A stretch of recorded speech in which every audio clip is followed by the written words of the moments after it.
ఎలా ఉన్నావు శివగామి? నువ్వు బావుంటే నేను బావుండను అని నాకు తెలుసు. నువ్వు బాగుండకుండా ఉండటానికి నేను చెయ్యాల్సిన పని చాలా ఉంది.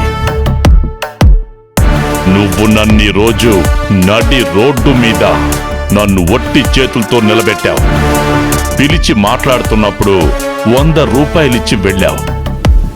ఆ 100 రూపాయలే ఇప్పుడు నాకు కావలసినంత ఎనర్జీనిచ్చింది. అక్కడి నుంచే నా పని మొదలు పెట్టాను. నేను త్వరలోనే బయటకొచ్చి నిన్ను రోడ్డు కేడుస్తాను. ఆ 100 రూపాయలు తిరిగిస్తాను. ఎందుకంటే రుణం తీర్చుకోవాలి కదా.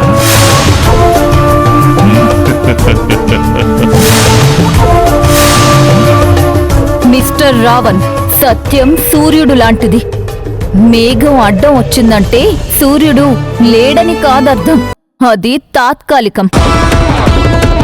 మేఘం ఎప్పటికైనా కదలాల్సిందే, సూర్యుడు మళ్ళీ బయటపడాల్సిందే.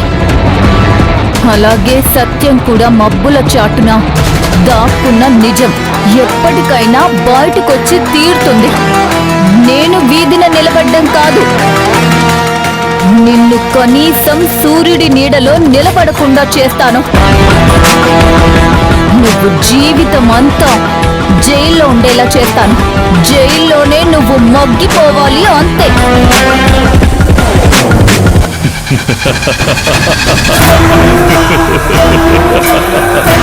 అది నీ కల. మహా అయితే ఒక్క రోజు నన్ను జైల్లో ఉంచగలవేమో. మళ్ళీ నేను బయటికి వస్తాను. నిన్ను వీధికేరవడం మాత్రం తథ్యం. ఆ భైరవీదేవికి నిన్ను కాపాడడం చేత కాదు.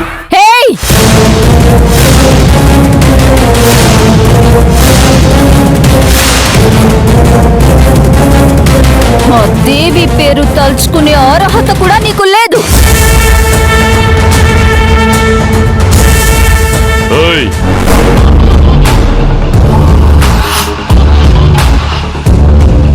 ఇంకో 6 నెలల్లో నిన్ను రోడ్డు కేడ్చకపోతే నా పేరు రావణే కాదు.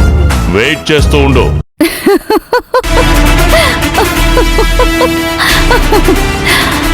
All the best.